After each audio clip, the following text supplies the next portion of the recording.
All right, last problem here. We have a little application problem.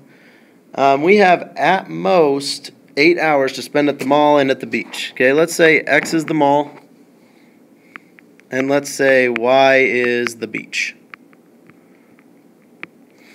Okay, if we have X plus Y, we have at most 8 hours, so that means we can't spend any more than 8. We need to spend less than, but we could still spend 8 hours there. Okay, that is that equation there. Now we need two other ones. Okay, we actually need two more equations here. So if we look at that next line there, you want to spend at least 2 hours at the mall. Okay, so we know at the mall, we need to spend at the very least 2 hours. So we need to spend more than or equal to 2 hours. Okay, that's at the mall. Now at the beach. Okay, we want to spend more than 4 hours at the beach. So we know that Y, we need that to be greater than 4. Okay, we want to spend more than 4 hours at the beach. Okay, now let's finish up here. We need to graph these. Okay, let's start with our first one. We need to get Y by itself. So let's subtract X. Okay, Y is going to be less than or equal to negative X plus 8. Okay, we go up to 8. 1, 2, 3, 4, 5, 6, 7, 8. Plot a point.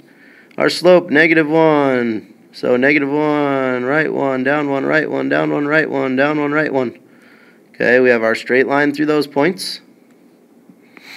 Now our second line, X is greater than or equal to 2. We know that's going to be a vertical line through 2. Okay, so we're going to do a solid line through 2 here.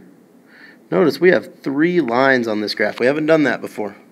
Okay, let's do our last one. Y is greater than 4. We know that's a horizontal line through 1, 2, 3, 4. It's dotted because it's not or equal to. So we have this right here. Okay, that's our dotted line. That should be dotted there. Now we need to shade. Okay, we need to shade. That first one is less than our diagonal line. Okay, so let's go back to our diagonal line. We know that needs to be shaded below that line.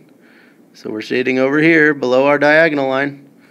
Our second line, our X equals, let's make that one blue. Okay, X is greater than or equal to 2. Okay, that's our vertical line. So greater than, we're going to shade to the right of that vertical line. Now this is getting a little messy, I know. Greater than 4, let's make it a different color. Let's do this is now our horizontal line. Greater than, we're going to shade above that line. Okay, now what this mess all shows here, look at where our shadings overlap. Okay, we have in this little tiny triangle here, all these shadings. Okay, what that means is that is our solution. Inside that triangle, that's our solution to our problem.